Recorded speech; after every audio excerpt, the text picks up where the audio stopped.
time for the Writer's Block, our weekly look at sports, and more sports. I'm Jenni Carlson here in the studios of the Oklahoman, joined by my good friend Cedric Golden in the studio of the Austin American-Statesman. Hello, friend.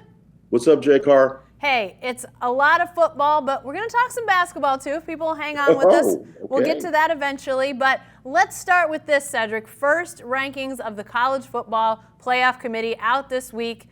You know, we still have the AP poll, we still have the coaches poll, but in reality, it's not till these folks start to rank that we really get a sense of where teams are. Were there surprises from your perspective, either with how the Big 12 fared or where teams were ranked? What were your initial thoughts about the rankings? I thought the rankings were okay. I noticed that Kansas State was in there at like 16, and they've got two double-digit losses. So I don't know about all of that, but I guess beating Oklahoma carries a lot of weight. Not any surprises up top. Ohio State is the best team in the country, the most complete team in the country. Justin Fields is a Heisman Trophy candidate. J.K. Dobbins, who's from down in this area, one of the best running backs in the country. And Chase Young, the Ohio State defensive end, to me, is the best player in the game today. Yeah. And if Texas had Chase Young, Texas wouldn't be struggling. That's the biggest problem is they don't have a pass rush. So LSU, Alabama, Clemson, usual suspects. I'll be interested to see what happens in the game of the millennium this weekend.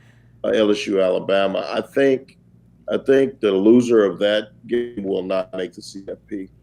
Yeah, lots of teams in the top, say, 8 or so that are going to have to play somebody else in that vicinity. You know, Clemson is obviously the outlier. The ACC just not good at all. They're fifth right now at 9-0, behind, as you mentioned, Cedric, Ohio State at 1, LSU, Alabama, then Penn State. Penn State has a big game this weekend, going up against a surprisingly undefeated Minnesota team. Now, they're down the rankings a little bit. Let's see where they fell. They don't come in until 17, even at 8-0, behind a previously mentioned K-State team at 6-2.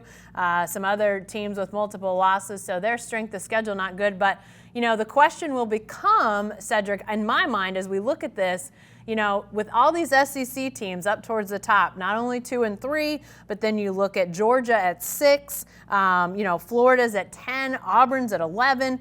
You know, as these teams in the SEC start to play each other at the end, and then obviously the SEC championship game, you know, is a Clemson or even, say, an Oklahoma with their one loss, even if they run the table, win the Big 12, you know, are they going to be able to have the strength of schedule in the wins that they have to overtake some of these SEC teams, even if they have a loss, because you are going to have some of that shaking out of, you know, who wins LSU, Alabama, who beats who in the SEC championship game.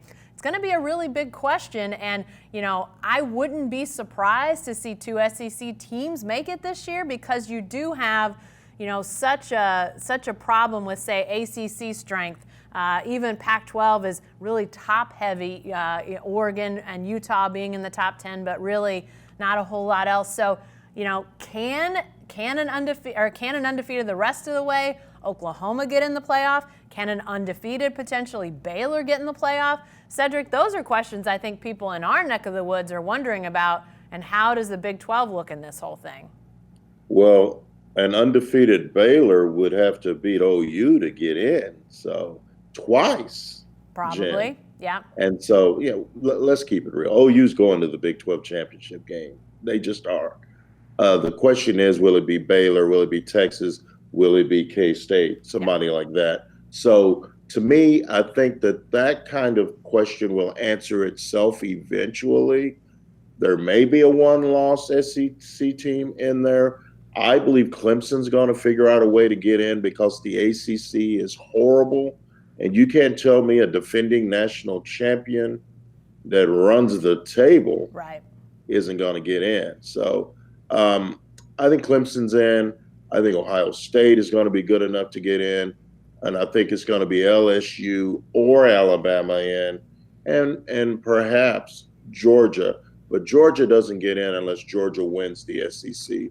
Georgia already has a loss. And I think it was the South Carolina Yeah. which won't look good to the committee. So No. there are a lot of teams that are jumbled in there with a chance to make it, but there's little wiggle room for those teams with one loss. Yeah, and you think about what the committee would have to, see or not see potentially if, say, Clemson goes undefeated, if a Penn State or Minnesota goes undefeated in the, in the Big Ten. Obviously, they're playing each other, but then Big 12 or the Big Ten championship game. So it's really, it would seem odd if multiple undefeated teams are there at the end of the year. Could a couple of those be left out? It just doesn't seem like that's going to be the situation. Their wins, I don't think they're going to have a ton of great wins. Clemson isn't, it doesn't look like. The Big Ten, maybe it'll shake out a little bit better for them. But, the Big 12 is interesting, Cedric, because, with Oklahoma and Baylor, Oklahoma State, a team with 3 losses that, had some really ugly losses included in that. They come in at 23. So the committee is looking at who have you beaten, and yes, losses are a detriment to you, but if you've beaten some good teams, Oklahoma State having a win against K-State out there, TCU now, that gets them into the top 25 over, say, an SMU at 8-1 or Navy at 8-1. So they're the first 3-loss, they're the only 3-loss team in the entire top 25. So that says that the committee, sees some good teams in the Big 12, and that could ultimately help get a Baylor and Oklahoma into the playoff. I think they're going to have a lot of other teams lose, but, Baylor, if they don't get in, Cedric, if they go undefeated and beat Oklahoma twice in the process, I think they're in.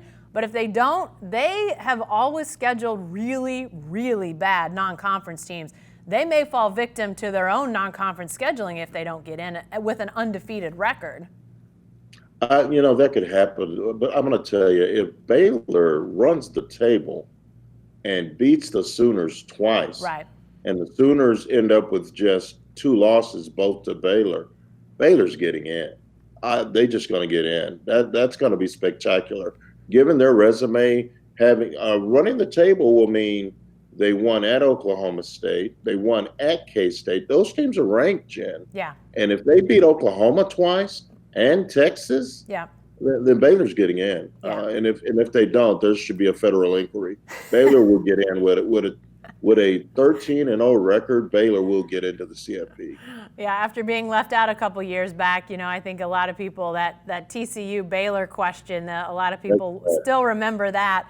I think that Baylor would, but a lot of teams in the running right now. Obviously, those first rankings, very interesting to start to try to get some insights on the committee. But like you said, big games this weekend: LSU, Alabama, Minnesota, Penn State. It'll be continue to be big games as a lot of these teams start to play each other here at the end of the year.